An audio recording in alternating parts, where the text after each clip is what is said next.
हमें किसी भी कंपनी में इन्वेस्ट करने के लिए उस कंपनी का एनालिसिस करना चाहिए और किसी भी कंपनी का एनालिसिस करने के लिए हमें उस कंपनी का फाइनेंशियल स्टेटमेंट समझना बहुत ही ज़रूरी है।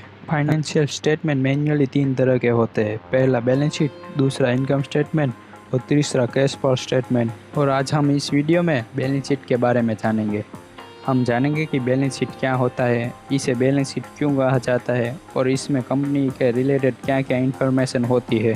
तो आइए बैलेंस शीट को अच्छे से समझते हैं। नमस्ते दोस्तों, स्वागत है आपका हमारे यूट्यूब चैनल एज के इक्विटी एज पर। हमारा चैनल इन्वेस्टिंग पर बेस्ड है। अगर आप सरल भाषा में इन्वेस्टिंग सीखना चाहते हैं तो मेरे चैनल को सब्सक्राइब और वीडियो को लाइक शेयर करना ना भूलें।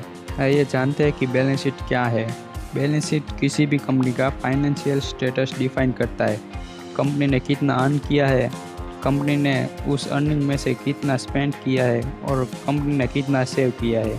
बैलेंस शीट कंपनी में कितनी एसेट्स है, कितनी लायबिलिटीज़ है और कितनी इक्विटी कैपिटल है की जानकारी प्रदान करती है, जिसे हर कंपनी एक फाइनेंशियल ईयर के एंड होने पर बनाती है। कंपनियां मैन्युअली इसे एनुअल रिपोर्ट में भी शो करती है। तो आइए अब हम जानते हैं कि बैलेंस शीट को बैलेंस शीट क्यों कहा जाता है। यहाँ पर बैलेंस शब्द का आखिर मतलब क्या है। दोस्तों, बैलेंस शीट को मुख्यतः 2 हिस्सों में बांटा जाता है। पहला एसेट और दूसरा इक्विटी प्लस लायबिलिटीज़। इन दोनों हिस्सों की वैल्यू हमेशा इक्वल होती है, यानी कंपनी के एसेट्स और इक्विटी प्लस लायबिलिटीज़ दोनों हमेशा बैलेंस होते हैं और इसी वजह से ही बैलेंस शीट को बैलेंस शीट कहा जाता है। अगर हम इस चीज़ को इक्वेशन में लिखें, asset is equal to equity plus liabilities, और इसे बैलेंस शीट इक्वेशन भी कहा जाता है। आइए अब हम जानते हैं कि बैलेंस शीट कैसे बनाते हैं। बैलेंस शीट मैन्युअली 2 तरीके के होते हैं। पहला हॉरिजॉन्टल बैलेंस शीट, दूसरा vertical balance sheet.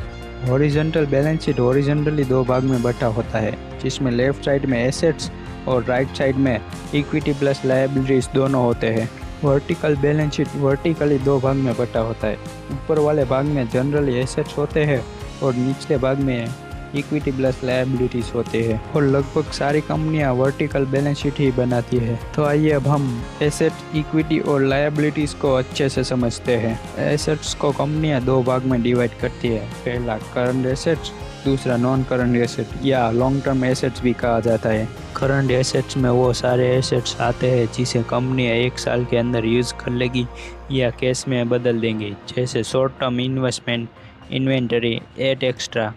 Non current assets में वो एसेट्स आते हैं जिससे कंपनी 1 साल से ज़्यादा टाइम तक यूज़ करती है, जैसे building, factory, equipment, etcetera. और दोनों तरीके के एसेट्स को मिला के कंपनी अपने टोटल एसेट्स शो करती है। तो अब हम जानते हैं कि लायबिलिटीज़ बैलेंस शीट में कैसे शो होती है। लायबिलिटीज़ को भी कंपनियां 2 भाग में डिवाइड करती है। पहला करंट लायबिलिटीज़ और दूसरा नॉन करंट लायबिलिटीज़, या जिसे लॉन्ग टर्म लायबिलिटीज़ भी कहा जाता है। करंट लायबिलिटीज़ में वो सारी लायबिलिटीज़ आती है जो कंपनी को 1 साल के अंदर चुकाना होता है, जैसे short term loans. Non current liabilities में वो सारी लायबिलिटीज़ आती है जिसे कंपनी को 1 साल के बाद चुकाना होता है, जैसे long term loan. Current liabilities, non current liabilities को एक करके कंपनी अपने टोटल लायबिलिटीज़ शो करती है।